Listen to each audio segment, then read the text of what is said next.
So we're just going to give each party 1 minute. They have a chair or representative here. We're just going to go in alphabetical order. We're going to go with the Grassroots Party. Grassroots Legalized Cannabis Party chair could not be here. I have a 2-sentence statement to read on his behalf. All parties here support this. Chris Wright says that he read the article in the Star Tribune on the repressiveness of our electoral process. Yes, other states are much less repressive. Despite the fact that we got major party status, your point that the threshold should be reduced for major party status is totally correct. That is my input, and I give you encouragement on this important issue. Chris Wright.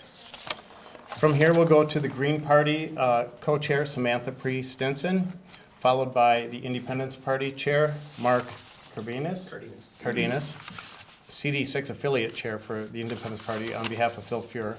And then the Legal Marijuana Now chair, Michael Ford. I see he walked in. It's snowing out for anyone who's just catching this, so some people are running late. Then you would follow Mark. You're welcome to come up, please, Michael. And then I'll come in with my minute, and then Nick Sarwak, he's the national chair of the Libertarian Party, and then we'll circle back to Dr. Jensen. So, thank you, Samantha. Thank you. Well, good afternoon. My name is Samantha Pree-Stinson, and I am one of the co-chairs for the Minnesota Green Party. And Minnesota residents suffer from some of the worst disparities in the nation. We signed on to this coalition because it's time to end the political oppression that's happening in our state. The barriers that our current law created has fed the false spoiler narrative and feeds the beast of fear politics. The third parties in this state have been working tirelessly for the last few decades to ensure that diversity and inclusion in this state is not a matter of tokenizing folks for political expediency. This coalition is about access and equity in our process. We often speak of best practices and data, so why not join the rest of the nation by moving this bill to committee? The two-party system is not representative or reflective of our values, and it has led to extreme polarization and both ineffective and irresponsible governing. This bill and the parties signed on to this coalition are proof of what can happen when we stop arguing over ideology and focus on the mutual alignment by putting the best interests of all Minnesotans first. It's time to level the playing field.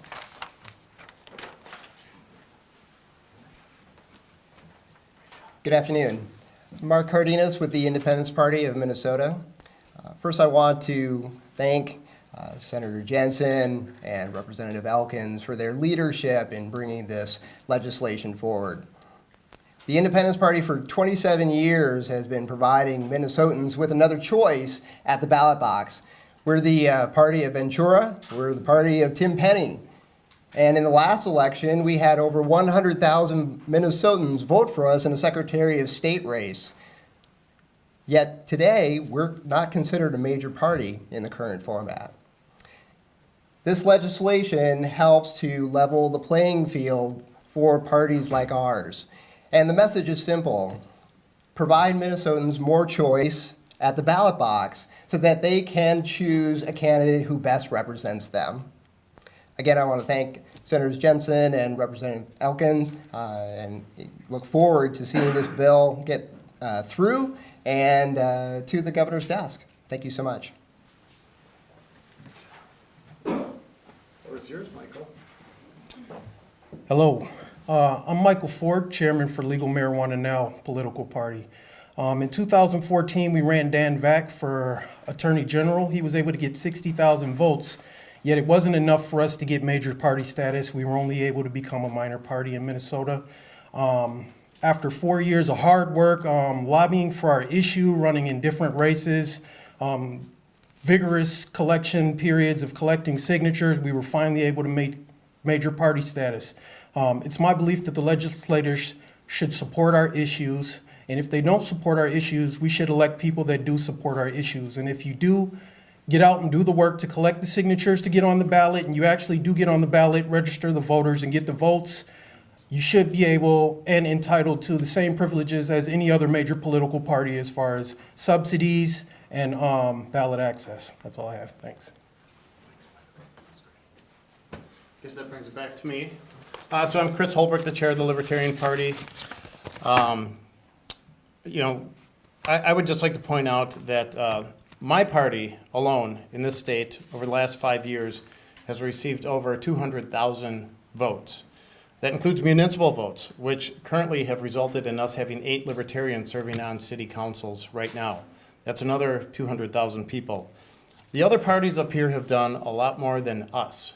So the point isn't to bump chests about parties and compare notes on that. The point is to give a frame of reference about how many people are represented by the parties being excluded from the system. It's not insignificant. It's not flippant by any means. In Minnesota, the statutes make it 5 to 10 times harder by the numbers to attempt to run for office than in any nearby state if you are outside of the two-party system, which, according to a recent Gallup poll, is 57% of people. The hurdles to get on the ballot here are outdated, arbitrary, and targeted to stifle legitimate third parties. Isn't it time we start embracing diversity and inclusiveness in our political system, something that hundreds of thousands of Minnesotans want? We asked for a committee hearing on these issues. We welcome any amendments. I don't know why anyone would be opposed to having this discussion. It's overdue, and we ask that you contact your representatives to insist on that at your earliest convenience. Thanks. Good afternoon. Thank you all for coming out in the snow. I'm Nicholas Sarwark. I'm chairman of the Libertarian National Committee. I just want to impress upon you that Minnesota is an outlier in ballot access restrictions for parties that are not one of the 2 old ones. The only states that have worse restrictions for the creation of a new party are California and Maine. And Maine has actually lost in court at least twice and is probably teed up to lose in court a 3rd time regarding the constitutionality of those high barriers. This is not an area that Minnesota wants to lead in. This is something that needs to be changed and fixed. And one of the things that I'm so happy to see both Senator Jensen and Representative Elkins realize is that this is not about us. It's not about the political parties. It's not about the politicians. It's about Minnesotans. It's about Minnesotans having their voice heard in politics. And it's about people who are entrenched in power not wanting that voice to be heard. And with that majority of people not choosing to align with a traditional political party, ignoring those voices, I've seen it happen around the country. You think you can stifle it, and it just ends in lawsuits, and it ends in backlash, and it ends in losing power. Whereas if you bring those voices into the debate, you have a more powerful public dialogue, you have a better political system, you have a better state to live in, and Minnesota can go from being a leader in how hard it is to start a new political party and bring those new voices in, to being a leader in how easy it can be. So I sincerely hope that the committee brings this bill to a hearing, that it advances through both the House and the Senate, it gets to the governor's desk, it gets signed, and Minnesota can go back to breaking ground in new ways that are positive for Minnesotans and an example to the nation. Thank you very much.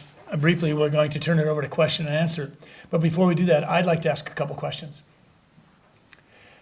Is the two-party system delivering the kind of political discourse and legislation that you're looking for? When someone's denied a subsidy for a governor's race and the 2 major parties get almost $500,000, does that strike you as fair?